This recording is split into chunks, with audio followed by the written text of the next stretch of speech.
नमस्कार, मैं हूं आंचल सिंह। महाराष्ट्र में चल रहे विवाद पर उद्धव ठाकरे सरकार भले ही घिरी हो, लेकिन उद्धव ठाकरे ने जिस अंदाज में कल भाजपा और नवनीत राणा पर निशाना साधा है, उससे ये बात तो साफ हो गई है कि उद्धव ठाकरे उनके खिलाफ आवाज उठाने वाले लोगों को छोड़ेंगे नहीं। और नवनीत राणा पर कार्रवाई करके उन्होंने राज ठाकरे को ये इशारा दे दिया है कि अंजाम क्या होगा देख लो। वहीं देवेंद्र फडणवीस ने भी जिस तरीके से महाराष्ट्र में उद्धव ठाकरे सरकार सत्ता का दुरुपयोग कर रही है, उस पर उद्धव ठाकरे सरकार को हिटलर और तानाशाह बता डाला है।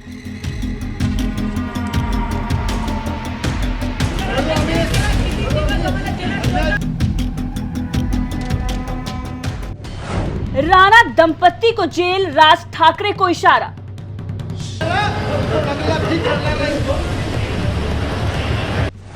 उद्धव का गिरफ्तारी पैटर्न, विरोधियों पर प्रहार।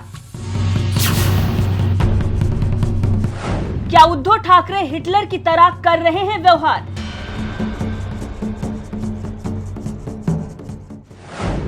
मुख्यमंत्री का विरोधियों को इशारा।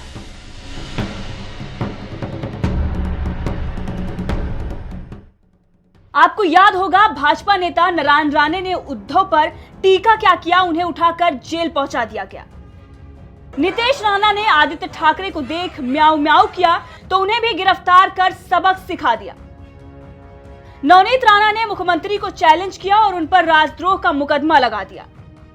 यह उद्धव ठाकरे की हिटलर प्रवृत्ति है, ऐसा देवेंद्र फडणवीस ने भी कहा है। कोणी हिटलरी प्रवृत्तीनेच वागायचं ठरवलं असेल तर मग त्यांच्याशी संवादापेक्षा संघर्ष केलेला बरा। वहीं लाउड स्पीकर को लेकर राज ठाकरे ने 3 मई का अल्टीमेटम क्या दिया? नवनीत राणा को जेल भेजकर उद्धव ठाकरे ने राज ठाकरे को स्पष्ट इशारा दे दिया है। जिसने भी उद्धव पर टीका किया उसका क्या हाल हुआ है आप जानते हैं। कंगना रनौत, अर्णब गोस्वामी, नवनीत राणा, रवि राणा, नारायण राणे, नीतीश राणे, राज ठाकरे। एक महिला सांसद को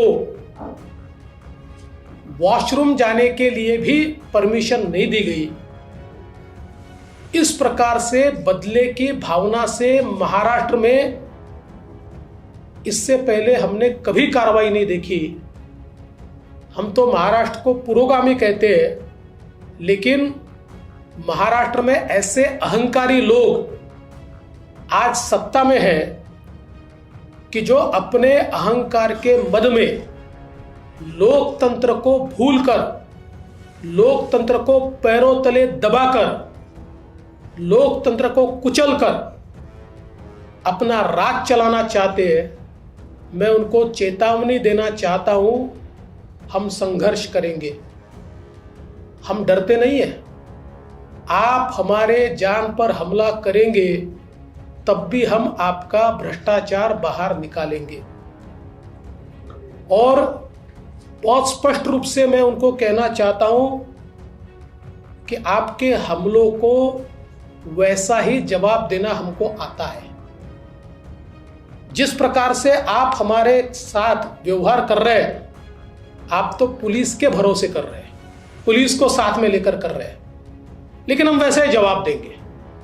हम लोकतंत्र में विश्वास रखते हैं, इसलिए हम चुप हैं। लेकिन अगर पुलिस भी सरकार के साथ मिलकर हमारे ऊपर हमला करेगी तो ये समझ लेना चाहिए कि केरल में और बंगाल में हमारे सैकड़ों लोग मार दिए, फिर भी हमारा आवाज कोई दबा नहीं पाया। हम चुप नहीं बैठे, हम संघर्ष करें। तो महाराष्ट्र है, छत्रपति शिवाजी महाराज की भूमि है और यहां हमारी ताकत भी उतनी है।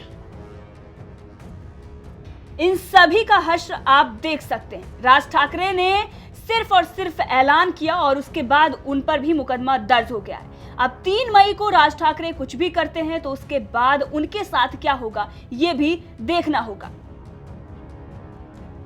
मुख्यमंत्री उद्धव की गिरफ्तारी पैटर्न की चर्चा पूरे महाराष्ट्र में हो रही है, तो वहीं भारी संख्या में पुलिस बल के मौजूद होने के बाद भी भाजपा नेता मोहित कंबोज और किरीट सोमैया पर हुए हमले से भी कई बड़े सवाल खड़े हो रहे हैं।